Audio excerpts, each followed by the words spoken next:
Hello everyone, we are group 13. This is Mohammed, and in this presentation we are going to talk about gait recognition technology.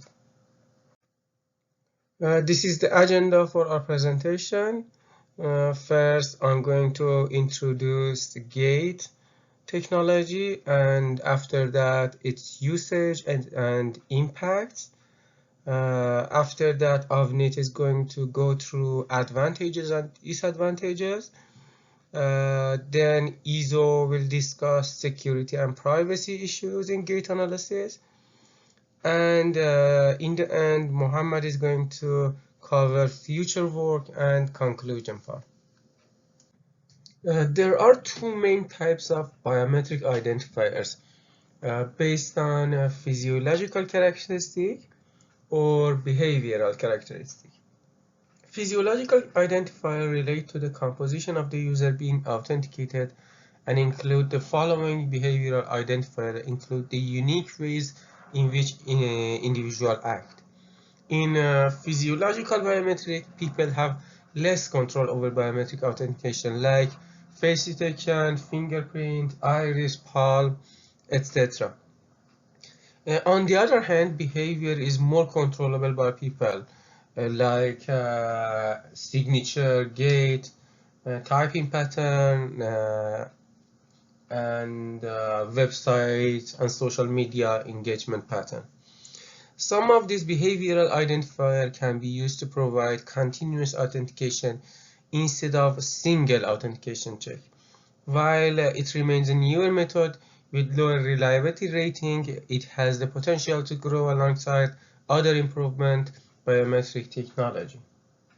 But what is gait recognition? A person's gait is as unique as their voice timbre.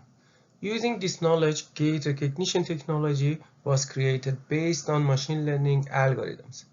ML-based system can identify a person from an image even if their face is out of view, turned away from the camera, or concealed behind a mask. Gait is an important indicator that is used in behavioral biometrics to identify a person over a long distance without direct contact. When a person walks, it is possible to observe around 24 individual parameters and movement that form the uniqueness of the gait. With the development of a computer vision technique, there are many approaches of human identification by movement in video using natural biometric characteristics, the human skeleton, silhouette, changes while walking, and abstract features. A gait recognition system uses the shape of human body and the way it moves in order to identify it. The software using computer vision algorithm to detect a human silhouette on video and analyze its movement. Human gait recognition and analysis is a promising technology with possible applications in numerous sectors of our society, including security surveillance applications such as monitoring, tracking, and identifying people by the shape of their body and the way they are moving in public spaces, including in protests without people knowing or consenting. However, there are significant non-security related applications like detection of postural disorder or application in clinical rehabilitation of patients of a stroke or spinal cord injuries. Another application of gait analysis is the design of walking biped robots, where achieving stability and maintainability on different surfaces, or while ascending and descending stairs demand careful design for walking process. Finally, gait analysis find application in animation and computer game industry, in which the presentation of realistic walking person is very important. Next, Avnit is going to talk about advantages and disadvantages of gait analysis. Let's talk about the advantages of gait recognition system. Compared to other biometrics, gait has some unique characteristics. The most attractive feature of gait as a biometric trait is its unobtrusiveness. That is, the fact that unlike other biometrics, it can be captured at a distance and without requiring the prior consent of the observed subject, making it passive means of biometric authentication. Most other biometrics such as fingerprints, face, hand geometry, iris, voice, and signature can be captured only by physical contact or at a close distance from the recording probe. A numerical analysis of the contributions of different human components which shows that head and hair, back, chest and thigh are more discriminative than other components. It could also assist us in helping a gender of the person. Since gait is captured using human motion, it becomes very difficult to hide, steal or fake this biometric means. Let's talk about the disadvantages of gait recognition system. There are apparent limitations in gait capturing that make it extremely difficult to identify and record all parameters that affect gait. Instead, gait recognition has to rely on a video sequence taken in controlled or uncontrolled environments. Even if the accuracy with which we are able to measure certain gait parameters improves, we still do not know if the knowledge of these parameters provides adequate discrimination power to enable large-scale deployment of gait recognition technologies. Since we are dealing with large datasets, this usually indicates high computational cost. Studies report both that gait changes over time and that it is affected by clothes, footwear, walking surface, walking speed, and emotional condition. Physical conditions such as surface and altitudes also impact gait signature of an individual. This is why, at present, gait is not generally expected to be used as a sole means of identification of individuals in large databases. Instead, it is seen as a potentially valuable component in a multimodal biometric system. So moving on, we'll quickly look at some of the security and privacy concerns, associated with the gate technology. So despite the obvious robust use case for the use of biometrics as a means of identification and authentication, there's been a lot of concerns raised regarding the wide use of biometric systems in general, especially the gate in technology infrastructure. A part of this hesitation really is based on the fact that if you think about a use case perspective, the government seem to have the biggest use case, and they have for this technology, and they've not demonstrated adequately that they can be trusted with ensuring privacy and security. And a large part of it, this is obviously from previous incidents that has happened. And if we also look at the regulatory landscape, all of the most of the regulations around data privacy today is centered around use. So use of data, how we use it, but not much is anchored around collection. So there's still some sort of trepidation, so to speak, from a use case perspective and from an overall public perception perspective in terms of how privacy is ensured within this technology's landscape. One of the chief concerns really is around the area of using surveillance infrastructure that might invade and violate citizens' right to anonymity and obviously lead to an invasion of their privacy. Now, in the particular use of gate recognition, these concerns are even more pronounced due to the unobstructiveness of the gate capturing system. So basically, you don't need permission, and this could allow for continuous monitoring and recording of all traffic in public spaces. Now, apart from this, there's also a growing concern that biometrics might be used for purposes beyond the original scope, or that authorized persons may actually that unauthorized persons rather may actually gain access to biometric informations and use them for purposes that are not ethical and lawful.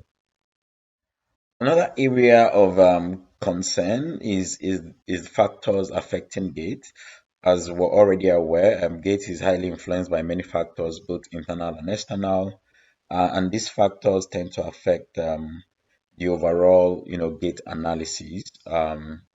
So, for instance, footwear can cause gait pattern variability. Some footwears can cause increased hip movement, which results in long stride length, while some may reduce, the stride length. Another common factor, maybe fatigue, for instance, causes depletion of energy, which affects the gait cycle, thus influencing the gait pattern. The speed of walking also decreases when the person is low on energy. So if you look at all of the factors, whether it's sex, use of knee brace, speed, um, all of these factors, you know, actually drive a significant concern around privacy and security, because this increases the chance that a lawful person may resemble the of a suspicious person, and in such cases it means that a lawful person may be held, questioned, or even possibly banned from boarding a flight or accessing public services, just because of misconceptions in the gate analysis. Another area of concern really is around the technologies being used for gate capturing. So for instance, I know that in there's currently a study ongoing in airports to have radiation, used in detecting dangerous hidden objects, under passenger clothes, and such technologies, I believe, are going to be resisted by the public, because people are not overtly comfortable with having pictures of their bodies seen by airport officials. So those are the kind of, and there's also the health implications of having radiations go through people. There are obviously, if that continues for a long time, that could lead to more damaging effects like cancer and all of those stuff. And there's also the issue around medical privacy. So again, gait patterns could reveal medical conditions which are supposed to be private, and that's obviously real security and privacy risks that people are worried about as well. So having looked at some of the security and privacy concerns, it's important that we also address address them. Just based on what we know right now, the major concerns around continuous monitoring of people is largely unfounded. So, gate based technologies could be used in verification applications, in controlled environments, or in other monitoring applications. But at the moment, it is almost technically impossible to record all gate parameters of a person working in a public space and identifying them by searching in database of say millions or billions of people. We think that a more conceivable application would be the discrimination between different classes of people, maybe based on gender or age, just for the purpose of for statistical purposes. But we don't see the implementation of a large scale surveillance system that would continuously identify and monitor, individuals in public spaces as being practicable right now. The other concerns around, dangerous rays, radioactive rays being used as well for gate capturing, um, is also largely unfounded, just based on empirical evidence as of today. And this is really because that would present a greater threat to the population than the problem the gate technology is actually trying to solve. In terms of medical privacy, gate is not more revealing than all of the other biometric systems. So whether it's iris, palm, fingerprint, all of those can also reveal disclose medical conditions. Now, in the case of Gate, the large volume of information that exists in a gate sequence actually prohibits the storage of all of those information. So the most practicable approach would be that only information that is useful for recognition will be retained, rendering the possibility of using gate for diagnostic purposes even more out of reach, or more remote, as it were.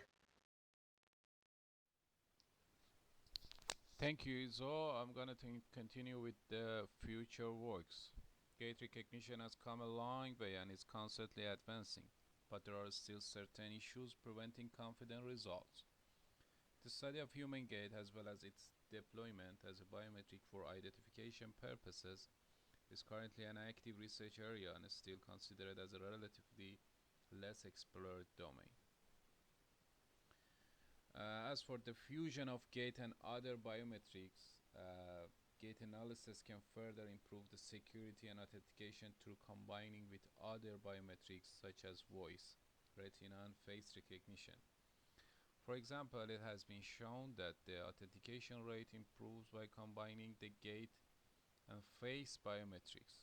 However, this is just an initial attempt in this domain. Further analysis of other single and multiple biometrics with gait is an exciting further challenge. As for the enhancement of the accuracy with the help of machine learning methods, when external covariates such as clothes, shoes, and bags are present, the accuracy of the recognition algorithm decreases. Consequently, covariate-aware schemes to improve gait recognition are also exciting research topic. The condition of the walking surface significantly affects the gait parameters. For example, the uneven surface reduces the velocity and the step length of the older population. Therefore, context awareness is an essential requirement for the functionality of gait analysis in especially the outdoor environment. Further research is required to analyze the movement pattern on various surfaces to improve the performance of gait recognition. Thanks to advancements in machine learning, gait recognition has become incredibly sophisticated. Machine learning methods prove to be more accurate for gait-based applications, especially in classification and identification applications. Consequently, the gait analysis using machine learning methods require further attention of the researchers. When it comes to the possibility of cheating,